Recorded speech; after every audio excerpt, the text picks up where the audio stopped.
The Senate chamber buzzed with a familiar tension. Under the grand arches and polished wood, Senator John Neely Kennedy stood, his voice calm but firm, holding a thick paperback in one hand. He cleared his throat and began to read aloud from a passage so explicit, so jarring, that several people in the gallery gasped audibly. Kennedy didn't flinch. His cadence remained steady, unwavering. The passages were excerpts from a book found in a high school library.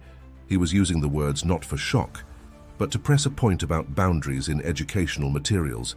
But the reaction was swift and merciless. Laughter, snickers, and even open mockery erupted from various corners. A few aides exchanged knowing looks. Cameras zoomed in for reaction shots. Online, the moment caught fire almost instantly. Within minutes, clips circulated on Twitter and TikTok. Edits turned Kennedy into a caricature.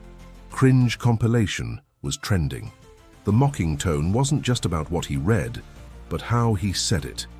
The southern lilt, the deliberate pauses, the country lawyer energy.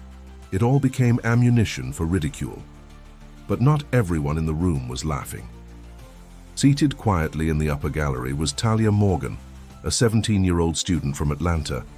Her brown eyes flicked from Kennedy to the audience and back again. She wasn't particularly invested in the senator's political leanings. This trip to Washington had been a field opportunity, a chance to see democracy up close, not filtered through screens or opinion feeds. She'd been excited, even nervous. Now she sat frozen, her notebook half filled with impressions and sketches. She had expected debate, disagreement, maybe even some dramatics. But what she hadn't expected was how casually the crowd dismissed him, mocked him, not because of his ideas, but simply for standing and speaking them. Beside her, a group of students whispered and giggled. One of them nudged her, smirking, "This guy's insane. Why is he reading porn in Congress?" Another added, "He's just doing it for attention, nobody cares." Talia didn't respond. She just kept watching. Kennedy, for his part, continued. He read a few more lines, closed the book, and looked around. His expression didn't change. No anger, no embarrassment, just calm resolve. He made his point and yielded the floor. The session moved on, but the moment lingered in the air like static. Talia felt a strange tightness in her chest. It wasn't agreement. It wasn't support. It was something else.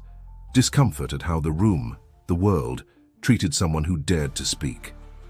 She thought of her mother, who had always taught her to listen first, judge later.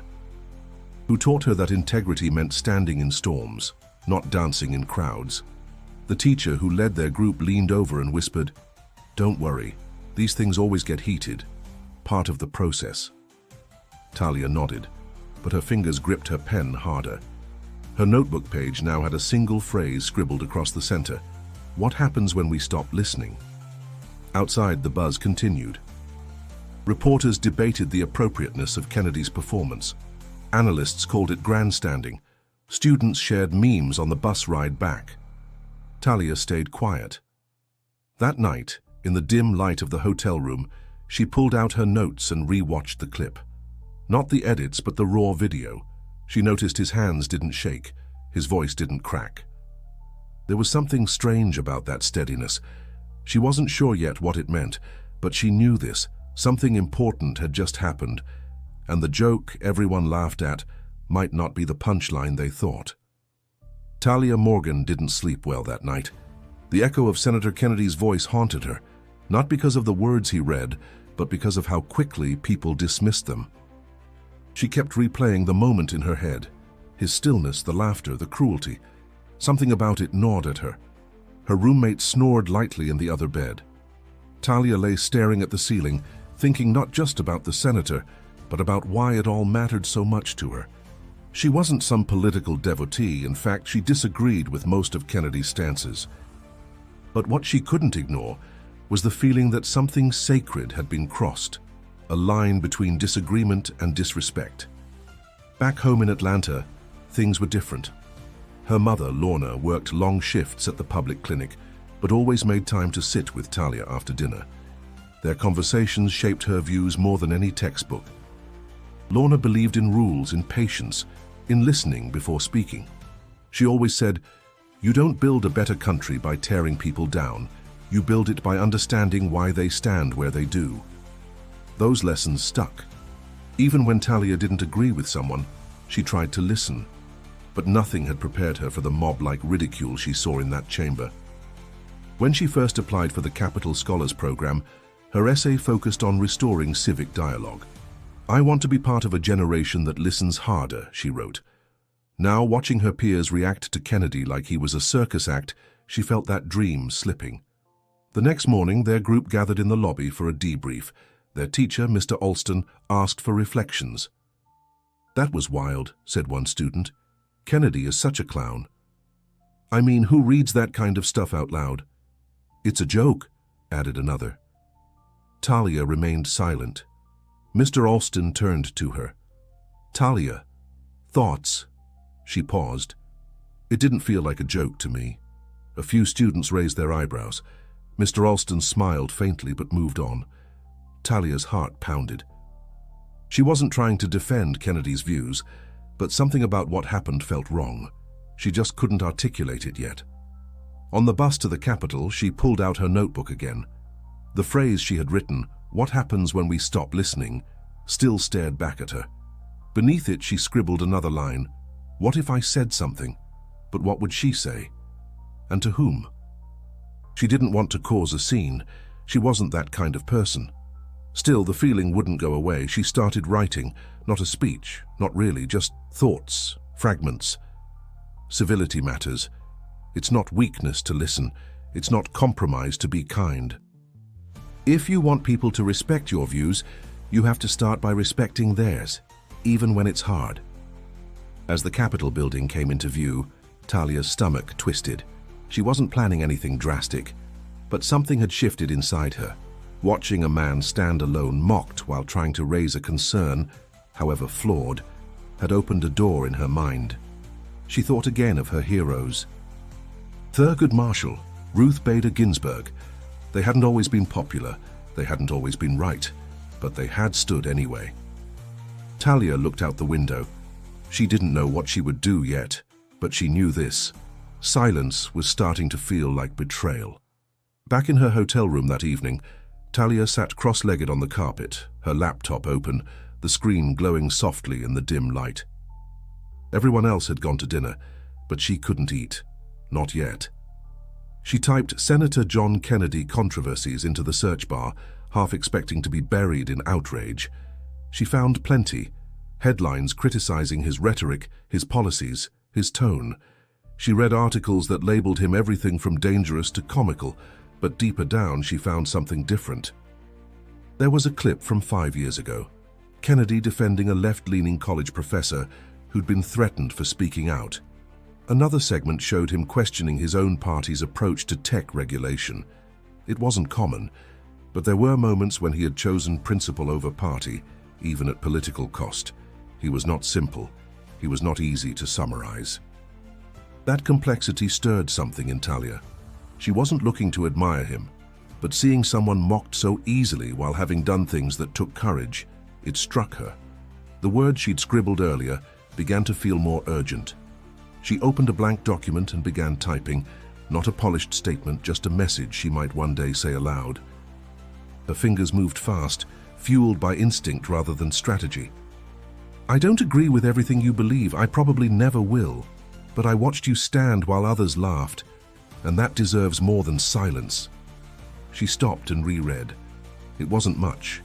It wasn't perfect, but it was hers. The next day, the Capitol loomed large again. They were set to attend another session, and Kennedy was scheduled to speak once more. Talia folded the printout of her words and tucked it into her journal. The group entered the Senate gallery quietly, and the tone was different. The previous day's laughter had triggered enough backlash online to make the staffers wary. A few influencers had even criticized the public for turning serious debate into mockery. The atmosphere now felt like a reset, tense, but quieter. Kennedy took the floor again. He resumed his discussion on education and the boundaries of curriculum. This time he didn't read passages. He focused on policy, numbers, and parental rights. The room listened politely, but the spark from the previous day was gone. No laughter, no mockery, but also no real attention. Talia watched him closely. He didn't change much. His cadence was the same, his pauses deliberate. But something about the air had shifted. He seemed more alone than ever, like a man speaking into a void. And yet, he kept speaking. As the session paused for break, a moderator approached the student section. They'd selected a few students to ask questions in a side forum. Talia hadn't submitted hers. Still, something in her chest pushed her forward. She raised her hand. The moderator scanned the room. Her hand stayed up. Her breath caught. Finally, a senator on the panel, Senator Daniels, noticed her. "You there with the green folder," he said. "You've been quiet. Want to ask something?" She stood, hands trembling. The paper in her journal stayed there. She didn't reach for it. "I don't have a question," she said, voice dry, then steadier. "But I have something to say." The room hushed. Even Kennedy turned, not sharply, but with a curious glance. She took a breath. "I watched yesterday," she said, "and I didn't agree with much of what was said. But what I saw, how we treated someone just for speaking, didn't feel like the democracy I believe in." Talia's voice trembled slightly, but her eyes didn't waver. Every heartbeat felt like thunder in her chest, but she kept going. "I'm not here to defend a position I don't fully agree with. But I think we're missing something bigger. We talk about freedom of speech, about listening to one another, but the moment someone says something unpopular, we laugh, we humiliate, we dismiss." The room had gone still, not out of disrespect, but from something closer to surprise, the kind that falls when people realize they've underestimated someone. Talia looked briefly toward Senator Kennedy. He didn't smile, didn't nod. He simply watched her, calm, present. "I'm 17, she continued. "I've grown up hearing that my voice matters, that I should speak up. But what I saw yesterday, what a lot of us participated in, wasn't free speech. It was mockery. It was the opposite of dialogue. We didn't disagree with a man's ideas. We tried to erase his dignity." A few aides stopped typing. Someone near the back set their phone down. Senator Daniels leaned back slightly, arms crossed, eyes narrowed, not in challenge, but in focus. "I'm not asking everyone to agree," Talia said. "I'm asking us to remember what disagreement is supposed to look like. Because if we keep turning every conversation into a performance, into applause for the loudest voice, we'll lose what makes this country worth fighting for." She stopped. Silence hung for a beat. 2. Then someone clapped, just once.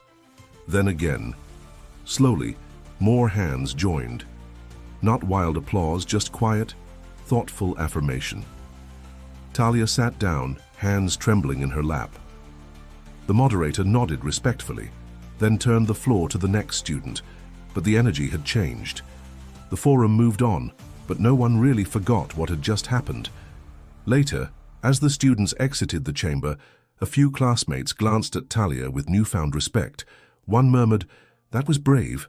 She nodded, unsure how to respond. It didn't feel brave. It felt necessary. Reporters picked up the moment almost instantly. A C-SPAN clip surfaced on social media within the hour. "Student speaks up for respect in Senate," read one headline. Others debated her message, but many praised her tone. Firm, honest, respectful. That evening, back at the hotel, her phone buzzed with messages. Some friends were proud. A cousin sent a heart emoji. One text read, "You said what no one else would." Talia didn't feel triumphant. She felt calm. She'd said what she believed, that was all. Down the hall, Mr. Alston caught her outside her room. "You said that beautifully," he said. "Thanks," she replied. "I didn't mean to make it a thing." "Sometimes the things that matter most aren't planned," he said. The next morning, they visited the Library of Congress. Talia walked among shelves of history, documents and voices from every era. She paused at a glass case displaying letters from young people to elected officials during the civil rights movement. Courage, in ink. She thought of her words. Not revolutionary, not perfect, but real. In the afternoon, the students returned to the Capitol for a closing session. As they passed a corridor, Senator Kennedy stood speaking to a staffer. He noticed Talia, paused, and walked over. He extended his hand. "You reminded everyone of something we keep forgetting," he said. She shook his hand quietly. "I just said what I saw." "No," he said. "You said what mattered." They didn't speak more. There was no photo, no headline. Just a moment, one of many that shaped something larger. Talia walked away with her group, silent, heart steady. She hadn't changed the world, but she had shifted something, and that was enough. When Talia returned to Atlanta, the noise followed her. The video of her moment in the Senate had gained traction. It wasn't a viral explosion, but it reached enough people to spark discussion. Her school's principal called her in to commend her. Teachers asked her to speak in class. Some friends cheered, others just looked at her differently. But not every reaction was kind. Online comments ranged from admiration to accusation. Some praised her courage. Others accused her of defending the wrong side. One post read, "Great, another kid brainwashed by conservatives." Another, "Typical performative nonsense." Talia tried not to dwell on it, but the weight pressed on her in quiet moments. Had she done the right thing? Had she said too much or too little? One afternoon, she sat at the kitchen table while her mother prepared dinner. The smells of garlic and rosemary filled the air, grounding her. "You okay?" her mother asked, not looking up. Talia nodded slowly. "Just tired." Lorna set down the knife, turned, and leaned on the counter. "You told the truth. That's never easy, especially when it's not what people want to hear." Talia met her eyes. "I didn't mean to defend him, I just—" "You defended dignity," her mother said. "That's bigger than politics." The next day, a plain white envelope arrived at her school. Inside was a handwritten note on official Senate stationery. The script was neat, deliberate. "Talia, I heard what you said. I didn't expect it. But I won't forget it. You reminded me that courage doesn't always come from the powerful. Thank you for standing. Keep doing it." John Kennedy. She read it twice, then tucked it into her journal next to the folded speech she never read aloud. It felt complete now. Weeks later, Talia was invited to speak at a school assembly. She stood behind the podium, nerves fluttering, and looked at the sea of students in front of her. "I didn't go to Washington to make a statement," she began. "I went to learn. And I did, just not the way I expected." She told them about the Senate floor, the laughter, the silence, the decision to speak. She didn't name Kennedy. She didn't name parties. She spoke about tone, about the value of disagreement with grace, about not waiting for someone else to say the right thing. Afterward, students lingered. Some asked questions, others just said thank you. One freshman girl whispered, "I want to be brave like that someday." As the weeks turned to months, the story faded from headlines, but not from memory. Talia kept writing, kept speaking. She joined the debate team, not to win arguments, but to explore them. Her teachers noticed a deeper thoughtfulness in her essays. Her friends started to listen more, talk slower, reflect before mocking. Something had changed, not in the world, not yet, but in the spaces closest to her. Talia often revisited that question she'd written in her notebook. What happens when we stop listening? She knew now. We lose each other, and if we're not careful, we lose ourselves. But there was still hope. Because once, in a crowded gallery, a 17-year-old girl stood up, not to be right, not to be seen, but to remind the room that respect is not weakness.